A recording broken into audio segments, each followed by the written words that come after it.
Hello everyone, welcome to this video. आज का यह वीडियो अध्याय 3 जिसका शीर्षक है असमर्थ तथा अयोग्य बालकों की विशेष आवश्यकताएं, इसका रिवीजन वीडियो है। इसके पहले हमने इस अध्याय का अध्ययन कर लिया है। आज हम इसका रिवीजन करेंगे। इस वीडियो में हम इस अध्याय से जुड़े महत्वपूर्ण बातों पर प्रकाश डालेंगे। दोस्तों, यह अध्याय उन विद्यार्थियों पर, उन बालकों पर केंद्रित है जो शारीरिक, मानसिक या सामाजिक रूप से विकलांग या असमर्थ हैं। हम सभी में कुछ न कुछ शारीरिक, मानसिक या सामाजिक विकलांगता होती है। हम में से कुछ बोलने में हकलाते हैं, कुछ में वाक्य संरचना में दोष पाया जाता है, कुछ मंद बुद्धि के होते हैं तो कुछ अपनी बुद्धि का गलत इस्तेमाल करते हैं, कुछ चश्मा पहनते हैं तो कुछ कान में सुनने वाली मशीन का उपयोग करते हैं। कुछ में ये विकलांगता जो है वो आंशिक होती है, जो कि आगे जाकर ठीक हो जाती है या ठीक हो सकती है। लेकिन कुछ में यह विकलांगता जो है वो कभी ठीक नहीं होती है, ये विकलांगता गंभीर होती है। ऐसे बच्चों पर हमें विशेष ध्यान देने की आवश्यकता होती है। जब हम असमर्थता को समझने की कोशिश करते हैं तो इसे समझने से पहले हमें इसकी स्थितियों को समझना आवश्यक हो जाता है। जब तक हम असमर्थता की स्थितियों को नहीं समझेंगे तब तक हम असमर्थता को अच्छी तरह से नहीं समझ सकते हैं। तो आइए असमर्थता की स्थितियों को समझते हैं। असमर्थता की 3 स्थिति होती है, जिसमें पहली क्षति है, दूसरी अक्षमता है और तीसरी विकलांगता है। आइए देखते हैं क्षति क्या है, अक्षमता क्या है और विकलांगता क्या है। क्षति मानसिक रूप से आंशिक हानि या असामान्यता तथा शारीरिक संरचना या कार्यों में कमी या असामान्यता को क्षति कहते हैं। क्षति यानी हानि। दूसरी जो स्थिति है वह है अक्षमता। दूसरी स्थिति को हम अक्षमता कहते हैं। व्यवहार अथवा क्रियाशीलता के प्रदर्शन की योग्यता में कमी आना, जिससे उसका व्यवहार सामान्य मनुष्य के व्यवहार की परिधि में ना आता हो, इस स्थिति को हम अक्षमता कहते हैं। अगली जो स्थिति है, तीसरी स्थिति, उसे हम विकलांगता कहते हैं।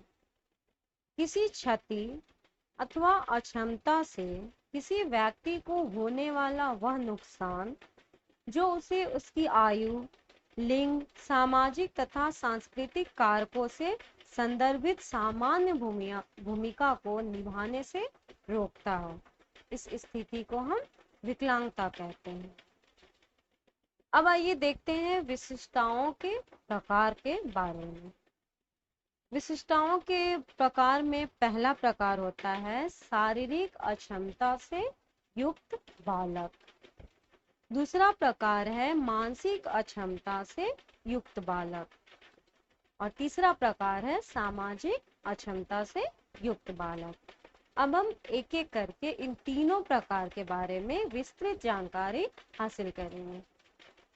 तो आइए देखते हैं पहले प्रकार को, जिसे हम शारीरिक अक्षमता से युक्त बालक कहते हैं। जिन बालकों में कोई शारीरिक दोष होता है और सामान्य क्रियाओं में भाग लेने से रोकता है, उन्हें शारीरिक रूप से अक्षम बालक कहते हैं और ऐसी अक्षमता को शारीरिक अक्षमता कहते हैं। इस प्रकार की अक्षमता में यह आवश्यक नहीं है कि मानसिक दृष्टि से भी न्यूनता पाई जाए। इन्हें दोषपूर्ण अंगों के कारण परिस्थितियों से समायोजन करने में कठिनाई होती है। दोषपूर्ण अंगों के कारण ऐसे बालकों में हीनता की भावना पैदा हो जाती है और वे अपने को समाज से पृथक समझने लगते हैं, मतलब अपने को समाज से अलग समझने लगते हैं, उनमें हीन भावना हो जाती है, उनमें आत्मविश्वास की कमी हो जाती है, वे दूसरों पर अधिक निर्भर रहने लगते हैं और वातावरण में परिवर्तनों से डरते भी हैं। अब आइए देखते हैं शारीरिक अक्षमता के प्रकारों को, जिसमें पहला है गतिशीलता, दूसरा है रीढ़ की हड्डी से संबंधित अयोग्यता, अगला है बहरे तथा कम सुनने वाले बालक, फिर आता है पूर्णतः अंधे बालक और फिर कमजोर नजर वाले बालक। इसके बाद अन्य प्रकार हैं। तो आइए अपने पहले प्रकार को देखते हैं, जिसे हम गतिशीलता कहते हैं। अयोग्यता की इस श्रेणी में शारीरिक अयोग्यताओं से युक्त व्यक्ति सम्मिलित होते हैं। इसमें सम्मिलित हैं उच्च अवयव अयोग्यता तथा शरीर के विभिन्न अंगों के समन्वय की अयोग्यता। यह अयोग्यता जन्मजात या आयु समस्याओं के साथ उपार्जित हो सकती है। जिनकी हड्डी टूटी हुई हो, ऐसे व्यक्ति भी इस अयोग्यता की श्रेणी में आते हैं। दूसरा जो प्रकार है वह है रीढ़ की हड्डी से संबंधित अयोग्यता। रीढ़ की हड्डी से संबंधित क्षतियां कभी कभी जीवन प्रयत्न अयोग्यताएं बन जाती हैं। इस प्रकार की क्षति अधिकांशतः गंभीर दुर्घटनाओं के कारण होती है। ये क्षतियां पूर्ण भी हो सकती है और अपूर्ण भी। अपूर्ण क्षति में रीढ़ की हड्डी द्वारा भेजे गए संदेश पूर्ण रूप से खोते नहीं हैं, जबकि पूर्ण क्षति में ज्ञानात्मक अंगों की पूर्ण अक्रियात्मकता हो जाती है। बहुत कम स्थिति में रीढ़ की हड्डी से संबंधित अयोग्यता जन्म की कमी से हो सकती है। अगला जो प्रकार है वह है बहरे तथा कम सुनने वाले बालक। यह रोग वंशानुगत भी हो सकता है तथा दोषपूर्ण वातावरण के कारण भी हो सकता है। कई बार कुछ गंभीर बीमारियों के कारण यह रोग हो जाता है। यह रोग जो है वह दो प्रकार के होते हैं, जिसमें पहले को हम पूर्णतः बहरापन और दूसरे को कम सुनने वाले बालक कहते हैं। इसका मतलब हुआ एक प्रकार पूर्णतः बहरापन जिसमें बच्चे बिल्कुल भी नहीं सुन पाते हैं, और दूसरा कम सुनने वाले बालक जिसमें बच्चे को सुनने में कठिनाई होती है। नवजात शिशु किसी भी प्रकार की ध्वनि पर अपनी आंखें झपकाकर प्रतिक्रिया करता है। जैसे जैसे वह बड़ा होता है, वह अपने आसपास रहने वाले लोगों की आवाज पहचानने लगता है तथा फूंकने लगता है। अतः सुनने से ही बोली का विकास होता है, फिर वह ध्वनि का अर्थ समझने लगता है। कम सुनाई देना किसी भी आयु में प्रारंभ हो सकता है या किसी दुर्घटना के कारण भी हो सकता है। बच्चे की श्रवण शक्ति धीरे धीरे कम होती जाती है। गूंगे बहरे बच्चे के लिए सांकेतिक भाषा का प्रयोग किया जाता है। अगला जो प्रकार है वह है पूर्णतः अंधे बालक, जिसे हम ब्लाइंड चिल्ड्रन भी कहते हैं। इन बालकों में देख सकने की योग्यता नहीं होती है। यह अपने सामने हो रही किसी भी चीज को नहीं देख सकते। इन बालकों के लिए पृथक स्कूल होने चाहिए। इसका मतलब ऐसे बच्चों को एक स्पेशल स्कूल्स में पढ़ाया जाता है। इनको पढ़ाने के लिए खेल विधि का प्रयोग करना चाहिए। इनके लिए रिकॉर्डेड टेप्स तथा मॉडल का प्रयोग कर सकते हैं। इन्हें संगीत शिक्षा में निपुण बनाया जा सकता है। इन बालकों को हस्तकलाएं भी सिखाई जा सकती हैं। इन बच्चों में खेलों का विकास करने के लिए ऐसे साधनों का प्रयोग करना चाहिए जो आवाज करते हैं, क्योंकि ऐसे बच्चे देख नहीं सकते, तो वे जो है वो आवाज सुनकर ही किसी भी चीज को पहचान सकते हैं।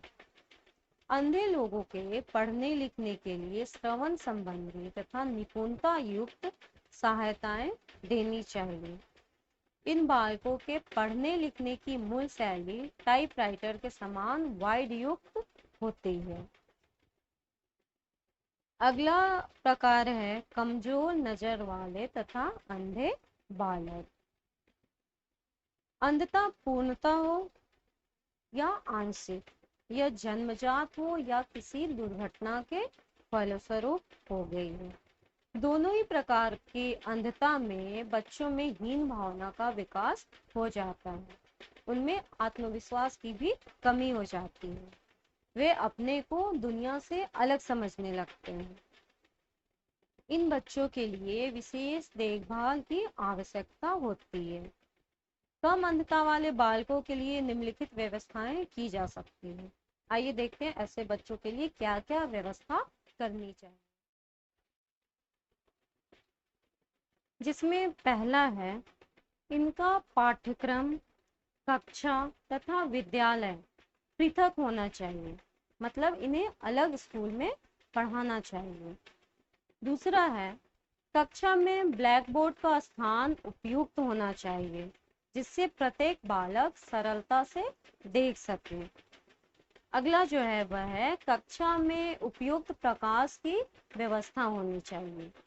चौथा है, अक्षरों को ब्लैक बोर्ड पर लिखने के साथ ही बोलकर भी बताना चाहिए। पांचवा है, इन बालकों को रिकॉर्डेड टेप्स प्रदान करवाने चाहिए। और फिर अगला है, इनके साथ मित्रतापूर्ण व्यवहार करना चाहिए, जिससे वे स्वयं को उसी समाज का एक सदस्य समझें, जिससे उनमें आत्मविश्वास की भी कमी ना हो। अगला जो प्रकार है वह है अपंग बालक। इस श्रेणी में ऐसे बालक आते हैं जिनकी मांसपेशियां तथा हड्डियां दोषपूर्ण ढंग से विकसित होती हैं। इनके अंतर्गत विकृत शरीर अंग वाले बालकों को सम्मिलित किया जाता है। अपंग बालकों को निम्नलिखित कठिनाइयों का सामना करना पड़ता है। आइए देखते हैं ऐसे बालकों को किन किन कठिनाइयों का सामना करना पड़ता है। पहला है, सामान्य बालक ऐसे बालकों का मजाक उड़ाते हैं, जिससे उनमें हीनता, चिंता आदि मानसिक लक्षण उत्पन्न हो जाते हैं। दूसरा है, घर से स्कूल आने जाने की भी उनकी एक मुख्य समस्या होती है। अगला है, इनके लिए विद्यालय में लिफ्ट होना चाहिए, जिससे चढ़ने उतरने में इन्हें कठिनाई ना हो। अगला है, इनके साथ मित्रतापूर्ण व्यवहार होना चाहिए, क्योंकि ये सामान्य छात्रों की भांति घूम फिर नहीं सकते। प्रार्थना, पीटी के मैदान तथा लाइब्रेरी में नहीं जा सकते हैं। अगला जो प्रकार है सातवां, वह है अन्य प्रकार। कुछ अन्य दोष हैं, जैसे दोषपूर्ण हड्डियों का विकास, दांतों संबंधी दोष आदि। बालकों में दोषपूर्ण अंगों के कारण क्या क्या हैं, आइए देखते हैं। बालकों में दोषपूर्ण अंग होने के कारण निम्नलिखित हैं, जिसमें पहला दिया गया है सामाजिक आर्थिक स्तर, दूसरा दिया गया है दोषपूर्ण वातावरण, और तीसरा दिया गया है कुछ दोष जन्मजात होते हैं। पहला जो कारण है वह है सामाजिक आर्थिक स्तर। निर्बल आर्थिक सामाजिक स्तर के बालक उच्च सामाजिक आर्थिक स्तर वाले बालकों की अपेक्षा अधिक अपाहिज पाए जाते हैं। दूसरा है दोषपूर्ण वातावरण। अधिक बीमारी, तथा दुर्घटनाओं के कारण भी अंग दोषपूर्ण हो सकते हैं। दोषपूर्ण वातावरण में निवास करने वाले लोगों को प्रतिदिन शारीरिक विकलांगता का भय बना रहता है। अगला है कुछ दोष जन्मजात होते हैं। ये दोष वंशानुगत के कारण होते हैं या प्रसव क्रिया के दौरान चोट या किसी आघात के कारण भी उत्पन्न हो सकते हैं। अब आइए देखते हैं दोषपूर्ण अंगों वाले बालकों की क्या क्या आवश्यकताएं होती हैं। इन आवश्यकताओं में पहली आवश्यकता है, इन बालकों में दोष के कारण हीनता की भावनाएं उत्पन्न नहीं होने देना चाहिए। दूसरी है, प्रारंभ में इन बालकों में सामाजिक अलगाव की भावना विकसित होती है, इसलिए अन्य लोगों को इनकी आलोचना नहीं करनी चाहिए। तीसरा है, ऐसे बालकों को उपयुक्त मात्रा में कौशलों को सिखाना चाहिए। चौथा है, दोषपूर्ण अंग वाले बालकों को व्यक्तित्व एवं विशेष रूप से आत्म प्रत्यय भी सामान्य ढंग से विकसित करने के लिए प्रयत्न करने चाहिए। इसका मतलब हुआ हमें ऐसा काम करना चाहिए ताकि ऐसे बच्चों में आत्मविश्वास बढ़े। अगला है, इन बालकों में पर्याप्त मात्रा में रुचियों का विकास करने हेतु इनके साथ अन्य बालकों की भांति व्यवहार करना चाहिए। हमें हमेशा ऐसे बच्चों का सपोर्ट करना चाहिए। इन बालकों का समायोजन दोषपूर्ण हो जाता है, जिसे समायोजित करने का प्रयत्न करना चाहिए। और अगला है, ऐसे बालकों का व्यक्तित्व सामान्य ढंग से विकसित करने का प्रयास करना चाहिए। यह अभी हमने शारीरिक अक्षमता से युक्त बालकों के विषय में अध्ययन किया। अब आता है इसका दूसरा प्रकार, जिसे हम मानसिक अक्षमता से युक्त बालक कहते हैं। ऐसे बालक जिनकी मानसिक स्थिति उचित नहीं होती है, जो उन्हें सामान्य क्रियाओं में भाग लेने से रोकती है, मानसिक अक्षमता से युक्त बालक कहलाते हैं। मानसिक अक्षमता से युक्त बालक निम्नलिखित होते हैं। मानसिक अक्षमता से युक्त बालक के भी कई प्रकार होते हैं, जिसमें पहला जो है वह है मंद बुद्धि बालक। दूसरे को हम प्रतिभाशाली बालक कहते हैं। तीसरा है भाषा दोष वाले बालक। ये जो है वह मानसिक अक्षमता से युक्त बालक के प्रकार हैं।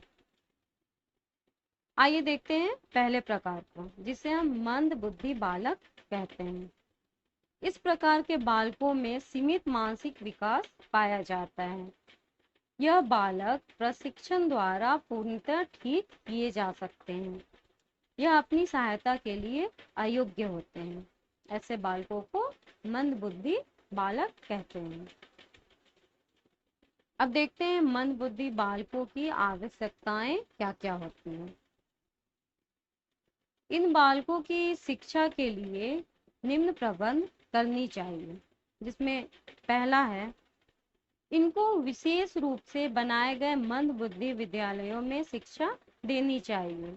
इनके लिए एक अलग स्कूल होते हैं, हमें उसी स्कूल में ऐसे बच्चों का एडमिशन कराना चाहिए, ऐसे बच्चों को शिक्षा प्रदान करना चाहिए। इन बालकों को सामान्य बालकों के स्कूल में विशेष प्रबंध के साथ शिक्षा दी जा सकती है। अगर हम उन्हें अलग स्कूल में नहीं भेजते हैं, सामान्य स्कूल में भेजते हैं, तो उन्हें विशेष ध्यान देने की आवश्यकता होती है। ऐसे बालकों के लिए प्रशिक्षित शिक्षक तथा विशिष्ट कार्यक्रमों का प्रबंध किया जा सकता है। सामान्य बालकों के विद्यालय में विशिष्ट कक्षाओं का प्रबंध करके भी इनको प्रशिक्षित किया जा सकता है। अगला इसका जो दूसरा प्रकार है वह है प्रतिभाशाली बालक। प्रतिभाशाली बालक भी मानसिक अक्षमता से युक्त बालक की श्रेणी में ही आते हैं। इन बालकों की बौद्धिक क्षमताएं सर्वोत्तम होती हैं। ये बालक देश तथा समाज के प्रत्येक क्षेत्र में पाए जाते हैं। इन्हें अक्षम बालक नहीं कहा जा सकता। ये विशिष्ट बालक होते हैं परंतु सामान्य बालकों से पृथक आवश्यकताएं रखते हैं। अब ऐसे बच्चे जो बहुत प्रतिभाशाली हैं, इनकी क्या क्या आवश्यकताएं हैं, आइए देखते हैं। इन बालकों का समायोजन सामान्य बालकों के साथ नहीं हो पाता है। ऐसे बालकों के मित्र कम होते हैं क्योंकि वो हमेशा अपने पढ़ाई में बिजी रहते हैं। कक्षा में कई बार जब ये अपनी जिज्ञासा शांत करने के लिए प्रश्न पूछते हैं तो अध्यापक इन्हें डांट कर बैठा देते हैं। ये बहुत ही जिज्ञासा वाले बालक होते हैं। इसका जो अगला प्रकार है वह है भाषा दोष वाले बालक। बच्चों में लगभग 4 वर्ष तक कुछ न कुछ भाषा दोष पाया जाता है। बच्चों के भाषा दोषों को यदि प्रारंभ में ही ना सुधारा जाए तो यह आगे चलकर स्थायी रूप ले लेता है और इससे बालकों में हीनता की भावना उत्पन्न हो जाती है। भाषा दोष के कारण बालकों के समायोजन तथा अभिवृत्तियों के निर्माण पर बुरा प्रभाव पड़ता है। बालकों में निम्नलिखित प्रकार के भाषा दोष पाए जाते हैं। भाषा दोष के भी कई प्रकार होते हैं, जैसे उच्चारण में दोष, वाणी में विकार, वाक्य संरचना में दोष और अर्थ संबंध शब्द अर्थ में दोष। अब ऐसे बच्चे जिनमें भाषा दोष पाया जाता है, ऐसे बच्चों की क्या क्या आवश्यकताएं होती है। तो ऐसे बच्चों की आवश्यकताएं निम्नलिखित हैं, जिसमें पहली आवश्यकता है बालकों की भाषा के प्रति रुचि उत्पन्न कराना चाहिए ताकि वो ज्यादा से ज्यादा बोल सकें। बालकों को उनकी आयु के बराबर के बच्चों में रखना चाहिए। बच्चों की त्रुटिपूर्ण, दोषपूर्ण या विकार युक्त भाषा की आलोचना करनी चाहिए ताकि वे इसे सुधार सकें। बच्चों के समक्ष अच्छी भाषा के मॉडल प्रस्तुत करने चाहिए। बच्चों को अच्छा श्रोता तथा अच्छा वक्ता बनाने का प्रयास करना चाहिए। बच्चे जितने ज़्यादा अच्छे भाषा को सुनेंगे उतनी ही ज़्यादा वो सीखेंगे भी और बोलेंगे भी। अगला जो प्रकार है वह है सामाजिक अक्षमता से युक्त बालक। इसके पहले हमने मानसिक अक्षमता से युक्त बालक और शारीरिक अक्षमता से युक्त बालक के बारे में अध्ययन किया। अब हम सामाजिक अक्षमता से युक्त बालक के बारे में अध्ययन कर रहे हैं। जिन बालकों का सामाजिक समायोजन उचित नहीं होता है उसे सामाजिक अक्षमता से युक्त बालक कहते हैं।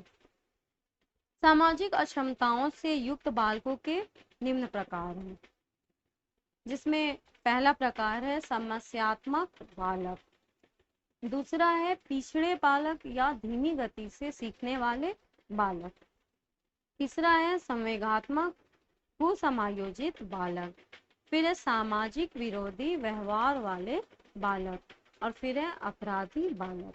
अब हम एक एक करके सामाजिक अक्षमता से युक्त बालक के प्रकारों के विषय में पढ़ेंगे। तो पहला प्रकार है समस्यात्मक बालक। समस्यात्मक बालक शब्द का प्रयोग उन बालकों के लिए किया जाता है जिनका व्यवहार असामान्य होकर समस्या उत्पन्न करता है।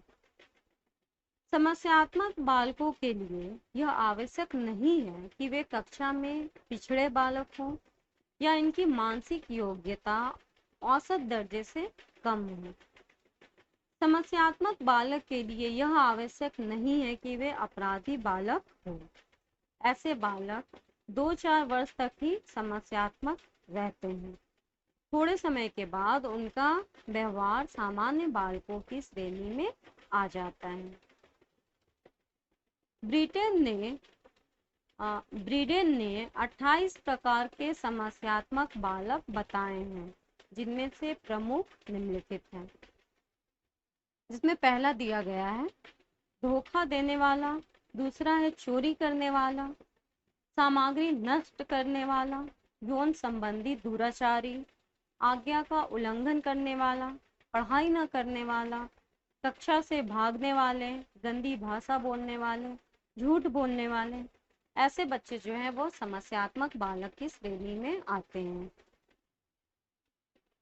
सामाजिक अक्षमता से युक्त बालक के जो दूसरा प्रकार है वह है पिछड़े बालक या धीमी गति से सीखने वाले बालक। इस श्रेणी में उन बालकों को रखा जाता है जो सामान्य बालकों की गति में नहीं सीख पाते हैं। इन बालकों में निम्न विशेषताएं पाई जाती हैं। क्या क्या विशेषताएं, आइए देखते हैं। पहली है, इनके सीखने की गति धीमी होती है। दूसरी है, इनकी अपनी कक्षा में उपलब्धि सबसे कम होती है। और तीसरी है, इनकी शारीरिक तथा मानसिक योग्यताओं की अपेक्षा शैक्षिक उपलब्धताएं कम होती है। और फिर है, इनका व्यवहार असमायोजित होता है। अब सामाजिक अक्षमता से युक्त बालक का तीसरा प्रकार है संवेगात्मक कुसमायोजित बालक। संवेगात्मक कुसमायोजित बालक का आशय है संवेगात्मक अनुभवों की तीव्रता का असामान्य होना। यह संवेगात्मक आवश्यकता से अधिक या कम भी हो सकता है। ऐसे बालकों को सामान्य बालकों की भांति ही प्रशिक्षित करना चाहिए। अत्यधिक संवेगात्मकता की स्थिति कुसमायोजन की प्रतीक होती है। इसका अगला प्रकार है समाज विरोधी व्यवहार वाले बच्चे। जब बालक जानबूझकर दूसरे व्यक्तियों की आशाओं के विरुद्ध कार्य करता है तथा गलत राह पर चलकर आनंद प्राप्त करने लगता है तो उसे समाज विरोधी व्यवहार वाले बालक कहते हैं। इस प्रकार के बालक की प्रमुख विशेषताएं निम्नलिखित हैं, जिसमें पहली विशेषता दिया गया है कि वह आज्ञा पालन नहीं करता है, वह झगड़ा फसाद करता है, दूसरे को सताता है, तोड़ फोड़ भी करता है, उसमें चिंतन की भावना का अभाव होता है और उसका आत्म विकास समाज के लिए अनुपयुक्त होता है। सामाजिक अक्षमता से युक्त बालक का अगला प्रकार है अपराधी बालक। जो बालक समाज द्वारा तथा कानून द्वारा बनाए गए नियमों की अवहेलना करता है और एक निश्चित आयु से कम आयु वर्ग के होते हैं, बाल अपराधी कहलाते हैं। बाल अपराध में बालकों का निम्नलिखित व्यवहार सम्मिलित होता है, जिसमें है अवज्ञा, चोरी, मारपीट, यौन अपराध, आत्महत्या, झूठ बोलना, हड़ताल करना, विद्यालय से भागना, धोखा देना, बेईमानी करना, आवारागर्दी करना, तोड़ फाड़ करना, कक्षा में हंसना तथा सीटी बजाना आदि। अब आइए देखते हैं सामाजिक अक्षमता से युक्त बालकों की क्या क्या आवश्यकताएं होती हैं। सामाजिक अक्षमता से युक्त बालकों की निम्नलिखित आवश्यकता है, जिसमें पहली आवश्यकता है इन बच्चों को उचित देखभाल के लिए अभिभावकों को प्रशिक्षित करना चाहिए। फिर इन बालकों को इनकी रुचि का अतिरिक्त कार्य देकर व्यस्त रखा जाना चाहिए। इन बालकों का समय समय पर मार्गदर्शन भी करते रहना चाहिए। फिर यह प्रयास करना चाहिए कि इन्हें कम से कम शारीरिक दंड दिया जाए। ऐसे बालकों को यदि दंड दिया जाएगा तो कारण स्पष्ट कर देना चाहिए और इन्हें अच्छी तरह से समझाना चाहिए। निर्धन परिवार के बालकों को निःशुल्क सुविधाएं प्रदान करनी चाहिए। इन बालकों को उत्तम वातावरण, पुस्तकालय सुविधाएं, व्यावसायिक कक्षाएं आदि प्रदान करते रहना चाहिए, जिससे इनका नैतिक, चारित्रिक तथा सांस्कृतिक विकास उचित प्रकार से हो सके। अब आइए देखते हैं अपराधी बालक का उपचार क्या क्या है, कैसे इसे सही किया जा सकता है। जिसमें पहला है अपराधी बालकों की कठिनाइयों को समझकर अपराध की परिस्थितियों का विश्लेषण करना चाहिए। फिर अपराधी बालकों की जांच मनोचिकित्सकों के द्वारा करवानी चाहिए। फिर ऐसे बालकों को अभिभावक तथा अध्यापक दोनों संयुक्त रूप से संपर्क के माध्यम से निर्देशन दे सकते हैं। ऐसा करने से उनमें आपराधिक भावना कम हो सकता है। अपराध के कारणों को दूर करने का प्रयास करना चाहिए। बालक के साथ साक्षात्कार करके उसकी समस्याओं को समझना चाहिए तथा उन समस्याओं को दूर करने का प्रयास करना चाहिए। फिर मनोवैज्ञानिक विधियों जैसे साइकोड्रामा, खेल चिकित्सा आदि का उपयोग करना चाहिए।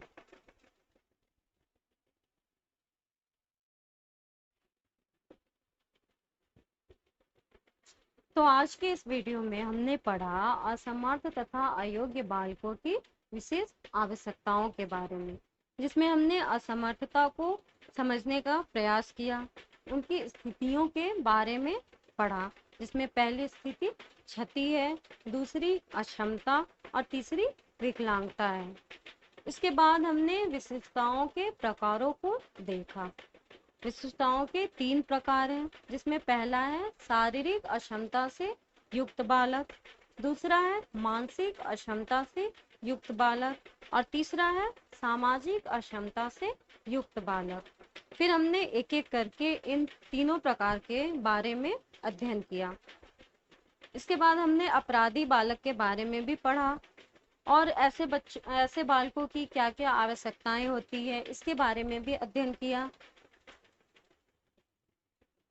दोस्तों, हमारा जो समाज है वो ऐसे बालकों को हमेशा अलग नजरिए से देखता है। ऐसे बालकों के लिए समाज में नकारात्मक सोच अभी भी बहुत ज्यादा है। हम सबको मिलकर समाज की ऐसी सोच को बदलना होगा, ताकि ऐसे बालकों में आत्मविश्वास की कमी ना हो, ऐसे बच्चे भी अपने जीवन में आगे बढ़ सकें। आज के वीडियो में बस इतना ही।